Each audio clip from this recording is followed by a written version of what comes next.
Hello mga kananay, isang recipe na naman po ang ating lulutuin. Pero bago ang lahat, samahan niyo muna akong pumunta sa palengke. Dahil araw ng Tiangge, ipapasyal namin muna kayo kasama ng aking bunso dito sa may Tiangge.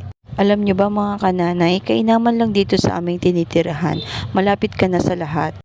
Malapit lang sa palengke, sa simbahan, at sa mga pharmacies, mga convenience store, at ganun din sa barangay hall.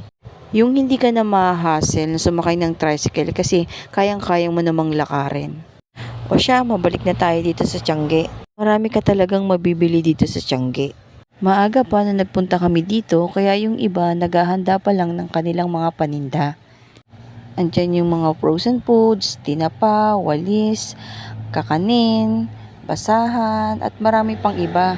May tuyo pa nga dito mga kananay oh. May mga batya. Ay naku mga kananay, ikaw na lang talaga ang magsasawa. Marami ding pagpipili ang mga ukay mga kananay.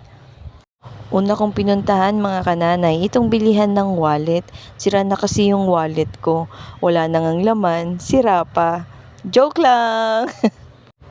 Umikot-ikot ulit kami ng anak ko at napunta kami dito sa may karnihan. Bumili lang ako ng kalahating kilo dyan at sasahog ko sa gulay na aming pananghalian. Alam niyo ba, dito sa may Tianggian mga kananay, may suki ako si tatay.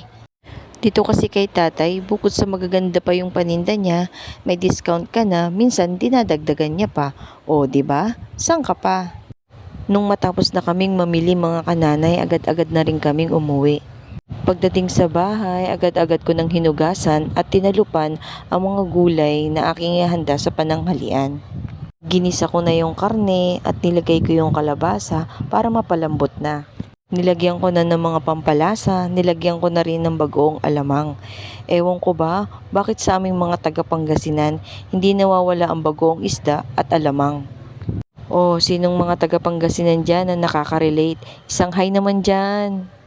Pagkalipas ng ilang minuto, lumambot na rin yung kalabasa. Hinulog ko na yung sitaw at pati okra.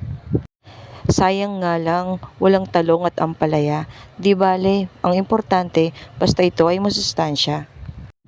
Actually nanay, yung gantong luto pwede na siyang ihayin at kainin. Dahil gusto ko ng creamy, kaya lalagyan ko siya ng gata. Pero kung walang gata, okay lang naman. O yan naman kananay, luto na ang ating ginataang gulay na kalabasa. Ready to serve na! Alam niyo ba mga kananay, natutuwa lang ako at wala akong problema sa mga anak ko.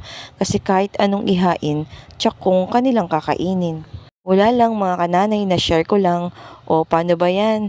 Hanggang dito na lang. Salamat!